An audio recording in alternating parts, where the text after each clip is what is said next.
What's good? How y'all doing this evening? Welcome back to the Forever I Love Atlanta Sports Podcast. It's your boy the Don with my co-host the King. What's good, man? What's good, Don? How you doing today, bro? It's a great day. I'm doing all right, man. Everything's good over here, man. Hopefully everybody is tuning in to listen to this preview of the Atlanta Falcons versus the Tampa Bay Buccaneers this Sunday. All right, and we got a special guest on with us, Evan. What's good with you, man? Doing good. How are you guys? I'm doing good, man. Appreciate you joining, man. Yeah, no problem. Thanks for having me. Really appreciate it. All right. All right. Yeah, if you not, y'all already know what to do. If you're new to the channel, hit that subscribe button. Also hit that like button. Share this content out of Atlanta Sports Fanatics. And hit us up in the comment section. As always, come holler at your hometown sports podcast. All right. Now let's get into the game that's going to take place this Sunday. All right, brother. So we got the Bucks versus Falcons, man. This should be, in my opinion, should be a good game, but we'll talk about that a little later. So, 2019, Bucks won the first meeting, 35-22. Then the Falcons went on and stole the second one with a 30-for-30 Jameis Winston pick by Deion Jones, pick sixed it, and OT 28-22. Yeah, I remember that. I remember exactly where I was watching that one. That was that was the first play of overtime as well. So that was a crazy one. Yeah, because it was. I don't want to say they was going for it, but it seemed like they was going for it, the 30-for-30, and it was just like, even though we both had bad seasons, like for him to do that historically is like good night. Yeah, and then it was a crazy way to end that season, and like you said, with the exactly what he needed to get the 30-for-30, and yeah, it's crazy. So, as a Bucks fan, how did you feel about Jameis Winston when he was there? You know, it's weird. Jameis Winston was the best quarterback, but also the worst quarterback at the same time. Mm-hmm. He would throw for a ton of yards, a ton of touchdowns, but the things that really hindered him were obviously those interceptions, and it's just not something that he could ever really get under control. I thought that, the offensive line sometimes didn't help him. He was playing some years with a bad defense, so he had to put up a lot of points. But overall, I mean, just good, but not good enough, and just too inconsistent, I think, in the NFL. So before the eye surgery thing came out, was there rumors out there about him not being able to see? I know it was pranks on Twitter and all the other stuff was like. Yeah, there were not really solid rumors. There was some theories out there that he maybe had some vision problems. There'd be some times on the sideline where you'd see him squinting.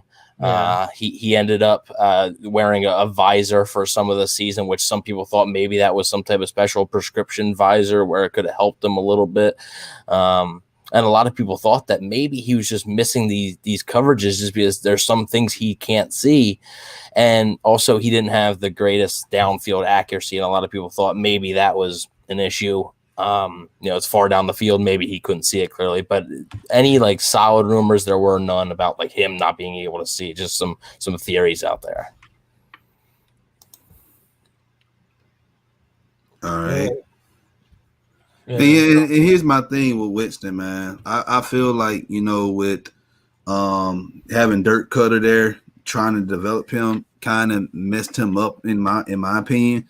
You look at what we have with Dirk Cutter right now, it's just not looking good on the Matt Ryan right now, man. Yeah, and Cutter was obviously Lovie Smith was the head coach Winston's rookie year, and then Smith was fired and Cutter was promoted, and a lot of people liked the move at the time, but then it ended up not being like one of the worst things for him. And now Matt Ryan, who's was an MVP a few years ago, is now starting to regress a little bit under Cutter. I think it demands a lot of the quarterbacks because it's a pass first offense. You're going to be throwing the ball a lot, and it's going to be a lot to ask for your quarterback. Yeah.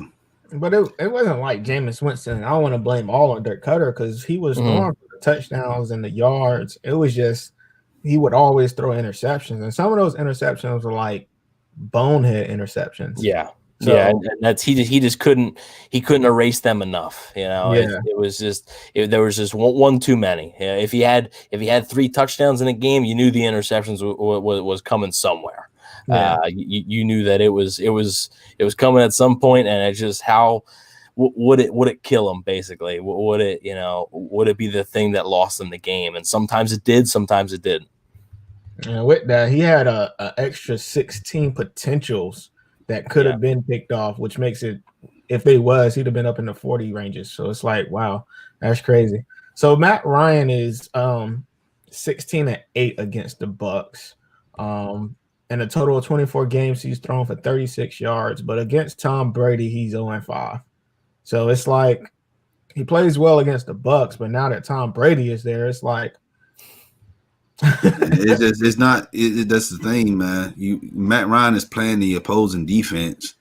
He's not playing he's not playing Brady. It's just Brady understands how weak our defense is.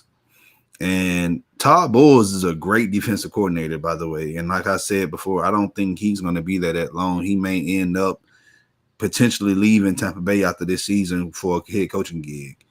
That's just my opinion on that. So, yeah, I mean, I think the Bucs defense is definitely. I mean, you're talking about a defense that was one of the worst in the NFL 3-4 years ago, and now they're really looking up, and now they're in a good playoff spot. So, I think that it's definitely going to be interesting to see.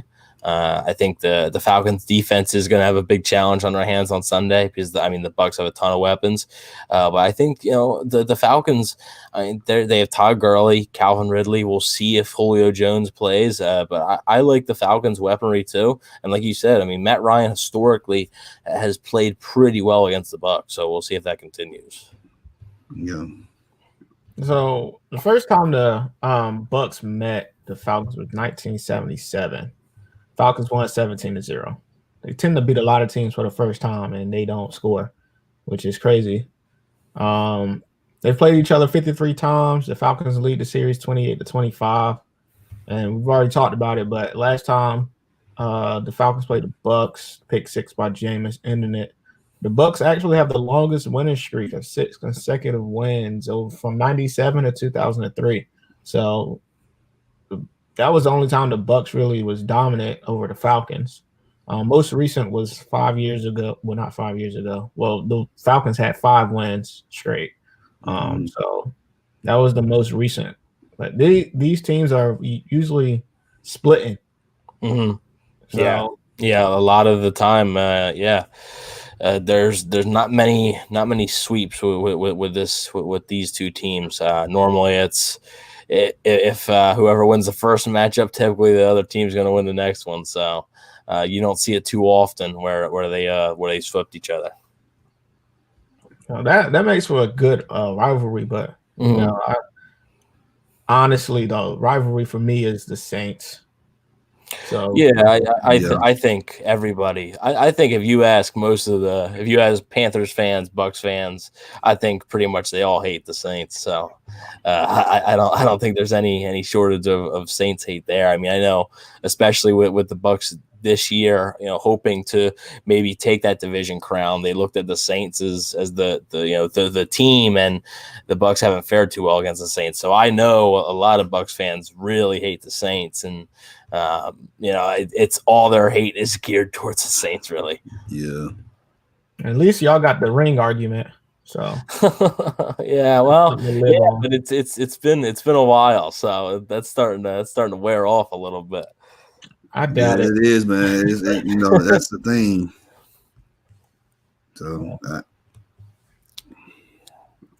So injury report. So the Falcons got a lot of injuries. Wide receiver Calvin Ridley, he was limited today. Keith Smith was a full participant. Michael was a full participant. Stephen Means limited. James Carpenter limited. Marlon Davidson, he didn't even practice. Jacob didn't practice. He was limited today. Julio Jones did not practice. Quez Denard did not practice. Ricardo Allen did not practice. Caitlin McGarry did not practice. Grady Jarrett was limited, and Alex Mack did not practice. So it was kind of, this is for them a lot, but not for we kind of know how this goes as Falcon fans. So how do you feel about all these people not practicing, Don? Man, here's the other thing, man, about the injury report. Like, as far as Julio, man, sit him out for the season, man. We only got 3 games left. Let's see what Gage can do. Let's see if they can illuminate Zacchaeus. No, we know what Gage can do. And not only that, man, Carter has to use his tight end. You got to use Hayden Hurst, man. Yeah. So, I just with Jacob Tui Mariner, that right there, I hope he can play. And Grady Jarrett, we just all banked up, man. Yeah. Like it's not looking good for us, but next man up. You see what I'm saying? So yeah, that's football for you. Next man up. Julian, what's good, man? He said, do Tampa fans have heated hatred of the Falcons? Not really. I think I knew that it was a few years ago when the Falcons, were consistently beating the Bucs really, and they had that real high-powered offense, and the Bucs just seemed to have no answer for them. I know Tampa fans weren't really too happy, but now all that hate, like I said, has just really been put on the Saints. It's a full-blown hatred for the Saints, and a lot of just like the individual Saints players, like Michael Thomas and Cam Jordan. If you mention those 2 names around Bucs fans are gonna shriek. So I think a lot of it is geared toward the Saints right now. But obviously with the division opponent, there's definitely been times where Bucs fans have hated the Falcons. Yeah, Cam Jordan is one of my only his on-field antics is why I dislike him the most in the NFL. I don't know him personally, so I don't. But when it comes to football, he is my least favorite football player. Yeah, I mean he's a good football player. It's just like you said, his on-field stuff is just too extra. Like there's no reason for it too. And he sacks my quarterback a lot. Yeah, that doesn't help. So then so Ultra Shadow, he said we need a new strength and conditioning coach. These injuries just ridiculous, man. Yes, like I said, man, throw the whole coaching staff out the window, man, and bring somebody else in, man. The whole thing. Maybe we can get Louis Riddick in here. He can find us the right guy. Man, don't start that, man. Do not start that. Do not start that. All right. So for the Bucs injury report, Jamal Dean, he was a full participant. Joe Hage was a full participant. Steve McLendon was he did not participate. Jason Pierre-Paul limited. Levante David, no injury, but he was resting pretty much. Rob Gronkowski was resting, and Donovan Smith, the tackle, was resting. So I might think they're resting, but how do you feel about those 3, David, Gronkowski, and Smith, that they weren't injured, but they didn't practice? Yeah, well, right now Smith is, I think, like you said, just getting more rest. He had an ankle injury a few weeks back, so I think they're taking it kind of light on him. I don't think he'll play, but I don't think they want to work him too much in practice, so you don't want to re-injure anything. As far as Gronkowski and David go, I think it's just rest days for him. And then Jamel Dean, who's coming off the groin, didn't play last week, is expected to come back this week, but he had a concussion, so he missed the Chiefs game. And then came right back from concussion protocol and it ended up with a new groin injury. So they haven't had him back for a while. So they're hoping to get him back. So, I mean, they are getting healthy, but obviously running back Ronald Jones was put on the COVID list a few days ago. So I don't know. They're likely not going to have him. So that's going to hurt, but that'll definitely hurt the run game. But I think overall the Bucs are fairly healthy. So let me ask you something. Since how do you think Rob Gronkowski has been for y'all this year? To me, he's been expected what I expected at least. I don't think that there was huge expectations that, hey, he was going to come in and be this all-pro tight end, and he hadn't played football in over a year. I think that was definitely a factor. So took him a little while to get his feet wet. He's been good, not great.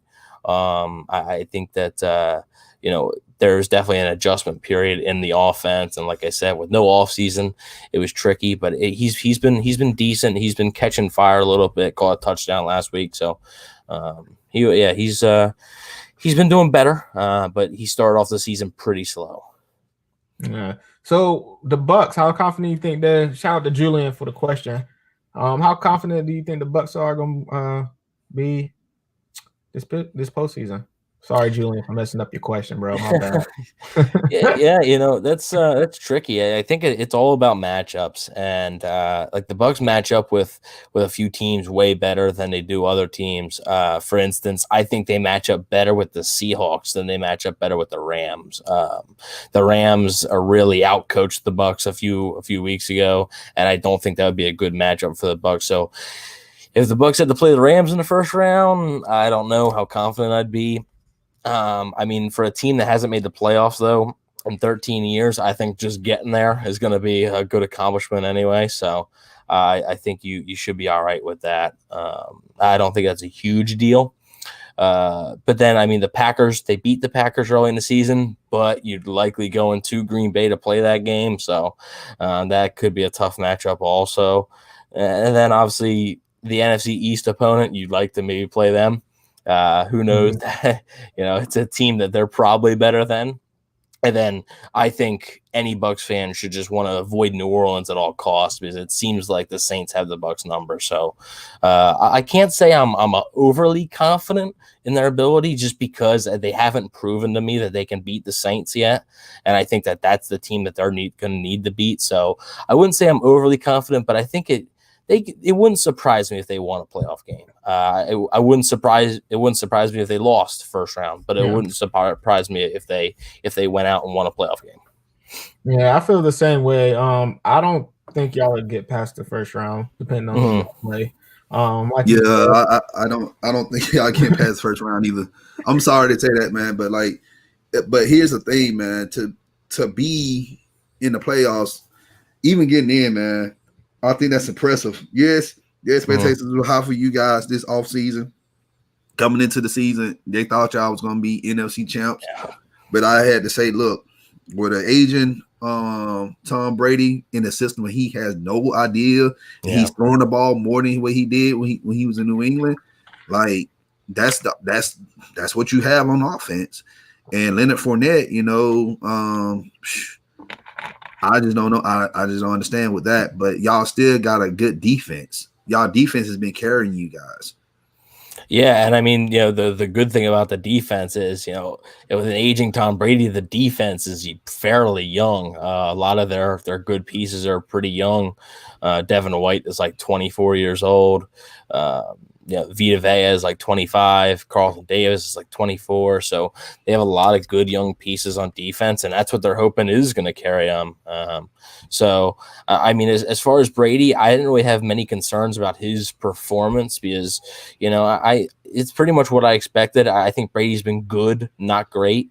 I think there's been bad games, but I think he's also been, really good at certain times. And there's a reason that right now their record is what it is. There's a reason that they're 8-5, and right now they're looking to get in the playoff spot. And I think Brady has accounted for some of those wins, but I mean, you're right. The defense just going out and dominating the Packers and Aaron Rodgers. I mean, that was impressive.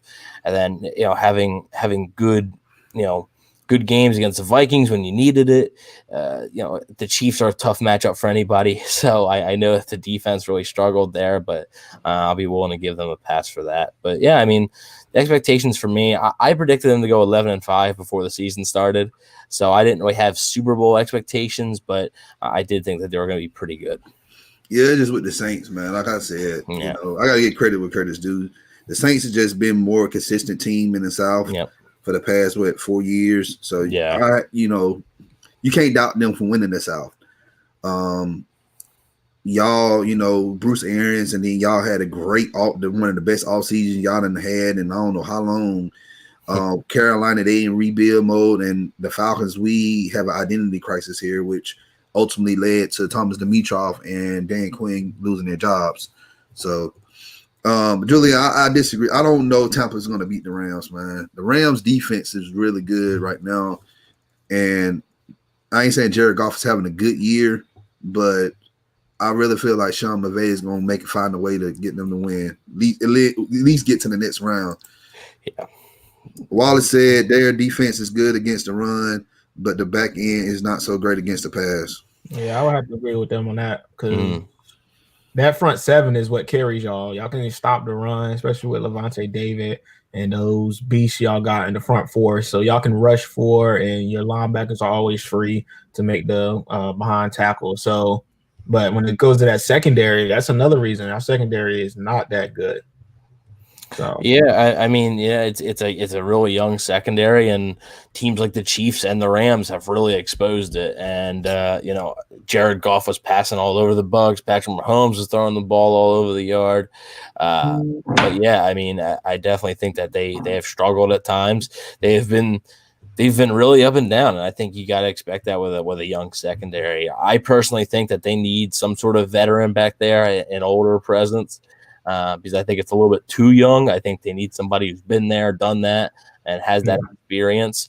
But we'll see if they can get that this offseason. Obviously, it's not a finished product, but yeah, I do think that right now on their defense, the weakness is definitely in the secondary. Yeah. All right. Well, let's go ahead and get to the prediction. Like, who's going to win? Start with you, Evan. Yeah, so I mean, I'm gonna probably pick the Bucs. I think that the Falcons on defense just don't quite have enough against the weapons that Tampa has. It's gonna be a fully healthy Mike Evans, a fully healthy Chris Godwin, Rob Gronkowski. Like I said, it's going to hurt not having Ronald Jones most likely. It's going to be Leonard Fournette there, and Jones has been better than Fournette this year, but we'll see if Fournette can play well. I think it's going to be up to the offensive line. I think the offensive line is going to have to protect Brady. If Brady's consistently getting hit, I don't know how well this game is going to go, but we'll see. And I just don't know if the Falcons offense is going to be able to match the Bucs offense in like scoring touchdowns and just keep scoring. So I'm going to go Bucs 34-26. All right. And Julian, he just put his prediction in there. He said Bucs win 28-17. King, what you got? I told you I'm not picking the Falcons no more this year. I've been right the last few times I didn't pick them. So I'm going to agree with Julian. 28-17, Julian. I'm going to say 45-20 Buccaneers. Good night. Man, look at all these injuries you got on defense, man. I even if they was healthy, I still think the Bucs will win. Yeah, like are these injuries we have on defense, man. I just feel like the Bucs are just going to really like put it on us. It's gonna be one of the games that we remember that Green Bay game we had earlier this season. That was like one of the worst losses we had. Yeah, this is gonna be worse. Man, see, every time that I think the Bucs may have a game like that, and it never turns out that way. So we'll see. I mean, over the years, trust me, they've lost a ton of games that I thought they should have won, and they've won some games I thought there was no way they were going to win. So we'll see. The only thing with division opponents, I always think that you never really know what you're going to get. Sometimes is they always. They want to beat each other so bad, and the Falcons obviously playoffs aren't going to happen for them this year, but I'm sure they would like nothing more than just to, help knock the Bucs out of the playoffs. So they definitely don't want the Bucs making the playoffs. So they're going to be motivated to play. I don't think the Falcons just don't have quite enough, especially if Julio Jones doesn't play. I think that I'm not sure if Calvin Ridley can do it all by himself. No, he can't. So you're asking for too much on that. Wallace said I don't think we're going to win this game because of Dirk Cutter play calling is going to change, and he doesn't make adjustments after the half, and we don't score over 20 points again. 31-17 Tampa. So yeah, but that's I agree. what everybody's saying. You just when it ain't just Julio Jones is the factor. It's just the coaching has been holding this team back. We have players who can step up and rise to the occasion. Like we have that. It's just the issue right now has been coaching, and I think right now we just trying to get through the end of the season. So, but thank you so much, Evan, for stopping by, man. I appreciate it. Let everybody know who you are, where they can find you at. Yeah, absolutely. So you can find me on Twitter at Evan NFL, and I also have my own Buccaneers podcast at Cannon Fire Podcast. So you can find that on YouTube, iTunes, wherever you can listen to podcasts. Yeah, that's pretty much it. Talk about the Bucs. I talk about some other stuff. I'm always down to just tweet about just random sports and stuff. It's not just strictly Buccaneers talk, but yeah, thanks for having me on. I really appreciate it, guys. No problem, man. Hey, y'all already know what to do. If you're new to the channel, hit that like button, share this content out with Atlanta Sports Fanatics, and hit us up in the comment section. As always, come holler at your hometown sports podcast. It's your boy The Don with my co-host King. I'll be back tomorrow with another The Don's favorite episode covering Darren Simmons, the special teams assistant head coach for the Cincinnati Bengals. Stay tuned for that tomorrow. All right. As always, y'all know, love yourself, King. Love yourself. Oh, yeah. King's Round, Sunday, 6 p.m. Special guest. I ain't going to tell y'all who it is, but make sure y'all tune in. And we out. Love yourself always. All right. Y'all take it easy.